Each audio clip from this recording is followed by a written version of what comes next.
Who was King Saul, and what can we learn from his life?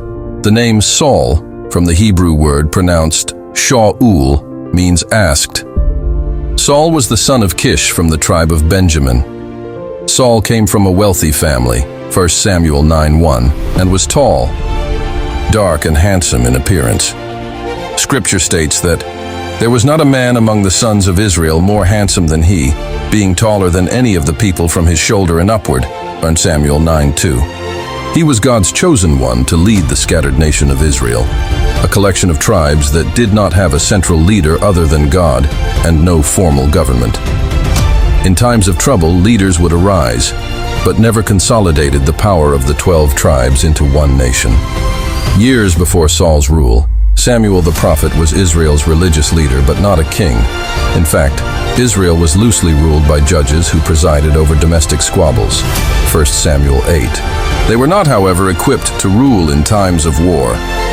It is no exaggeration to say that Samuel and Saul lived in turbulent times.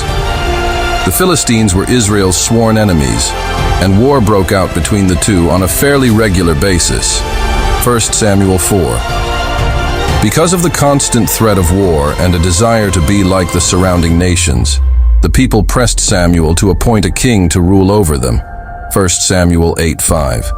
Though the people's request for a king was displeasing to Samuel, God allowed it. The people had rejected God as king, forsaken him, and served other gods, 1 Samuel 8:6-8. God told Samuel to anoint a king as the people had asked, but also to warn them and show them the ways of the king who shall reign over them, 1 Samuel 8:9. Thus it became Samuel's task to anoint a king from among the people. Saul was secretly anointed the first king of all the tribes of Israel, 1 Samuel 10:1, before being publicly selected by Lot, 1 Samuel 10:17-24. Saul's reign over Israel started peacefully around 1050 BC, but the peace did not last. One of the most famous events in Saul's life was the standoff with the Philistines in the valley of Elah. Here Goliath taunted the Israelites for 40 days until a shepherd boy named David slew him, 1 Samuel 17. Aside from that incident of fear and uncertainty, Saul was a competent military leader. He was good enough that his rule was solidified by his victory at Jabesh Gilead. As part of the triumph, he was again proclaimed king at Gilgal, 1 Samuel 11:1-15. Aside from that incident of fear and uncertainty, Saul was a competent military leader. He was good enough that his rule was solidified by his victory at Jabesh Gilead. As part of the triumph, he was again proclaimed king at Gilgal, 1 Samuel 11:1-15. He went on to lead the nation through several more military victories as his popularity reached its zenith. However, a series of very serious blunders, beginning with an unauthorized sacrificial offering, 1 Samuel 13:9-14, started Saul's downfall from his kingship. Saul's downward spiral continued as he failed to eliminate all of the Amalekites and their livestock as commanded by God, 1 Samuel 15:3. Disregarding a direct order from God, he decided to spare the life of King Agag along with some of the choice livestock. He tried to cover up his transgression by lying to Samuel and, in essence, lying to God, 1 Samuel 15. This disobedience was the last straw, as God would withdraw his spirit from Saul, 1 Samuel 16:14. While Saul would be allowed to serve out the rest of his life as king, he was plagued by an evil spirit that tormented him and brought about waves of madness, 1 Samuel 16:14-23. Saul's final years were profoundly tragic as he endured periods of deep manic depression.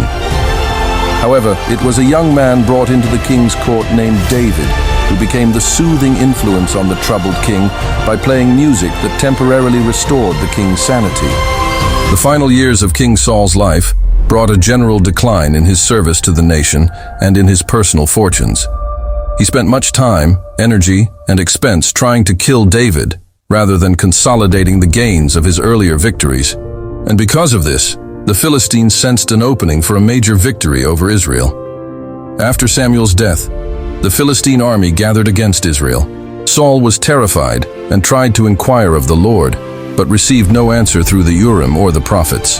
Though he had banished mediums and spiritists from the land, Saul disguised himself and inquired of a medium in Endor. He asked her to contact Samuel. It seems that God intervened and had Samuel appear to Saul. Samuel reminded Saul of his prior prophecy that the kingdom would be taken from him. He further told Saul that the Philistines would conquer Israel, and Saul and his sons would be killed. 1 Samuel 28.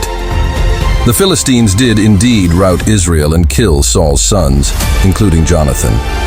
Saul was critically wounded and asked his armor-bearer to kill him so that the Philistines would not torture him. In fear, Saul's armor-bearer refused, so Saul fell on his own sword, followed by his armor-bearer who did the same.